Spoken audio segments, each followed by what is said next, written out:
આજે વિહાન આર્ટમાં આપણે આવ્યા છે અહીંયા મૂર્તિ જોવા સારું. સાહેબ અમને અહીંયા મળ્યા બરોબર, તો તમે અહીંયા મૂર્તિ લેવા આવ્યા છો, તમે અહીંયા મૂર્તિ બુક કરી છે? હા. તો અહીંયા મૂર્તિ બુક કરી તમે, તો મૂર્તિમાં તમને અહીંયા કંઈ નવું દેખાયું છે? બહુ નવું દેખાણું, બહુ નવું એટલે હું તમને નવું એટલે મૂર્તિનું તમે જુઓ, કલેક્શન જુઓ, એનું કામ જુઓ. મેન તો ગણપતિ બાપાની મૂર્તિમાં એક જ હોય એની આંખ, કે તમે જુઓ ને તમારી આમ જો આમ તમારું બધાય રોંગટા ઊભા થઈ જાય. એનું કલેક્શન, કપડાનું કલેક્શન સારું છે, કલર કોમ્બિનેશન સારું છે, ડેકોરેશન સારું છે, અને મૂર્તિ પણ એકથી એક છે. તો આપણે હવે મોટાને પૂછી લીધું છે, આપણે બાળકોને પૂછીએ, બાળકોને બી કેવી લાગી યાની મૂર્તિ? કેવું લાગ્યા છે પપ્પા? પપ્પા તમને મસ્ત લાગ્યા છે?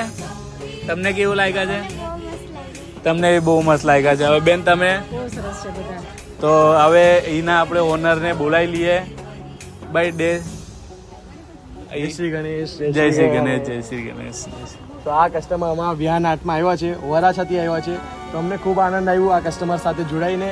એમે જે મૂર્તિ સિલેક્ટ કરી છે એ પણ ખૂબ સરસ છે.